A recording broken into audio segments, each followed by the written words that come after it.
Welcome sa DRS 2.0. Fresh at nagbabagang happenings bang hanap mo? Mga padabarkads man yan o mga trending topics? Pwes, sagutin natin yan. Kaya naman isubscribe nyo na ang ating channel para sa mga nagbabagang balita everyday. So, ayun, welcome back again sa ating YouTube channel mga kadabarkads. And for today's video, ang pag-uusapan natin ay tungkol sa mga importanteng ganap sa loob at sa labas ng Itbulaga. So kahapon nga po, dalawang mahuhusay na naman po na singer ang naglaban. Una na dito, eto pong si Elizabeth Gulapa ng San Pedro, Laguna, na clone ni Natalie Cole. And syempre mga kadabarkads, ang kalaban niya ay si Jean Jordan Abina ng Taguig City, na clone po ni Karen Carpenter. At ang nanalo nga po kahapon ay ang clone ni Karen Carpenter na si Jean Jordan Abina, na kung saan kuhang-kuha niya po talaga yung boses ni Karen Carpenter. Kaya siya po ang nagwagi kahapon. So siya yung kauna-unahang nanalo or nagwagi dito po sa Classic Female Clones para yan sa Grand Final. So meron pa pong 5 kulang mga kadabarkads para makompleto ang Classic Female Clones, at by Saturday, maglalaban-laban po lahat sila. And alam nyo mga kadabarkads, itong clone po ni Karen Carpenter na si Jean, meron pong mensahe kay Karen Carpenter. Sabi niya, "Hi Karen Carpenter, salamat sa paghubog ng aking kabataan, pagiging musical influence, at sa pagpapaalala na hindi kailanman maglalaho ang mga lumang awitin. 1996 noong ako ay ipinanganak, lumaki sa BHS, cassette player, phonograph, BCDs at iba pang retro music player. Kahit millennial ako, mas pinipili kong makinig sa mga lumang awitin noong panahong 1950s.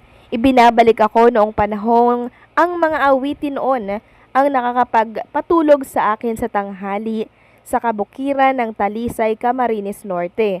At mapasa hanggang ngayon ay patuloy ko pa ring pinakikinggan. Kaya maraming salamat sa musika mo or sa musika mo Karen Carpenter. Palagay ko ay nanonood ka o pinagmamasdan mo mula dyan sa itaas ang patuloy na pamamayagpag ng inyong musika ng iyong kapatid. Thank you dahil ako ay isa sa nabiyayaan ng tinig na may halin tulad sa iyong tinig at ngayon napapanood sa Itbulaga at binubuhay ang mga awitin noong mga nakarang dekada. Thank you rin sa Itbulaga at sa mga program managers ng The Clones." So yan po yung mensahe ng kauna-unahang pong nanalo dito po sa Classic Female Clones Grand Final. So nakaka-proud at nakakabilib lang ang mga creative po ng Itbulaga kasi hindi ko lubos akalain na magagawa nila yung ganitong segment na kung saan ay mabibigyan po ng chance yung mga clones, yung mga magaling manggaya po ng boses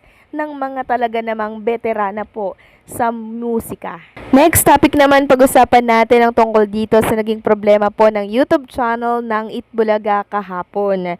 So sila po ay nakapagbalik live nung time na The Clones na mga kadabarkad. So naayos din po agad yung technical difficulties ng Itbulaga YouTube channel. Pero yung ilang minuto na yun mga kadabarkads nagkakagulo talaga yung mga viewers po ng Itbulaga pag wala ang YouTube channel po ng TBJ. Samantalang pag-usapan naman natin ang tungkol dito sa isang dabarkads natin na talaga naman pong personal na nagpaabot po ng tulong dito po sa Bulacan. Namigay po siya ng mga relief goods, McDonald's food pack, and syempre marami pa pong iba na grocery. So kahapon po yan nangyari mga kadabarkad sa Barangay Santo Niño, Malolos, Bulacan. And talaga namang dinagsa po ito mga kadabarkad sang napakaraming residente po ng Malolos, Bulacan. Sobrang dami din po mga relief goods na naipamahagi dito. Truck ito mga kadabarkad. So nakaka-proud lang sa isang dabarkads na si Alden Richards na sa kabila po ng kasikatan niya, 'di ba?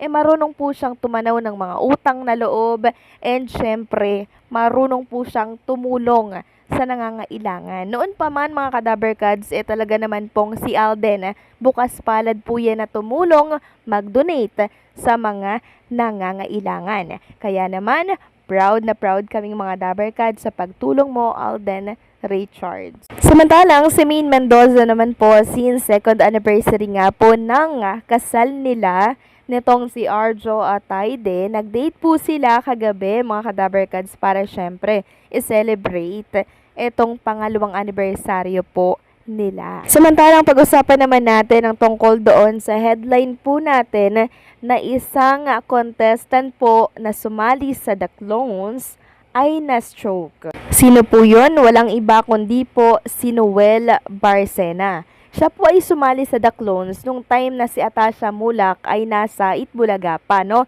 So medyo, kailan ba yon? Siguro nung nakaraang month lang to mga Kadaberkads. And nag-split-split pa nga po siya, sumayaw siya ng spaghetting pababa dito po sa stage ng The Clones. And nung pagka-split niya ngayon, medyo tumabingi po yung kanyang paa. Pero hindi niya po sinabi na dahil sa The Clones po, kaya siya ay na-stroke mga Kadaberkads. Ang sinabi niya lang po, dahil natapilok daw siya. So, nung time na natapilok po siya, hinayaan niya lamang po yun, tapos hanggang umakyat na po, hanggang sa braso niya, yung parang stroke niya, hanggang umakyat na sa kanyang mukha, dahilan po siya ay i-rush dito po sa hospital. So, ito pong The Clones na to na contestant mga Kadaberkads, sobrang masipag daw nito, matulungin sa pamilya, and talaga namang siya po ay tumutulong sa kanyang pamilya at sumusuporta po siya talaga. Nakakalungkot lang na kung sino pa po yung mga breadwinner ay siya pa po yung parang, alam niyo yun, dinadatngan po ng ganitong pagsubok. And sa mga nagtatanong kung kamusta na daw ba ang kalagayan nito, medyo okay na, pero may time na natutumba pa rin po siya mga Kadaberkads. Hindi man po siya pinala dito po sa programang Itbulaga sa segment po ng The Clones, pero marakit-rakit naman po siya sa mga bar,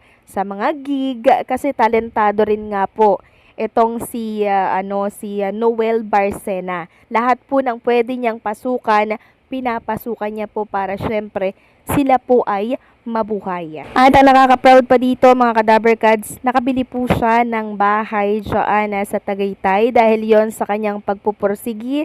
And syempre kasibagan, pagtitipid na din mga Kadaberkads. Yun nga lang, parang hindi po ata siya pinalad mga Kadaberkads na manalo po dito sa segment na The Clones ng Itbulaga. Kasi mahuhusay po talaga yung kanyang mga kalaban dito sa The Clones. Kaya talagang sinasala po yan ng Itbulaga. Kaya ang mananalo doon, yun talagang deserving na makarating po sa Grand Finals. So sa ngayon, nagpapagaling na po siya mga Kadaberkads, and meron naman siyang konting naipon at yun po yung kanyang ginagastos sa mga medication and gamot na kailangan niya po para siya ay patuloy na gumaling sa pagkaka-stroke niya po. So natatandaan niyo po ba siya na sumali siya sa The Clones? Please comment down below. So paano, hanggang dito na lamang po ang update natin. Maraming salamat sa patuloy po na pag-suporta.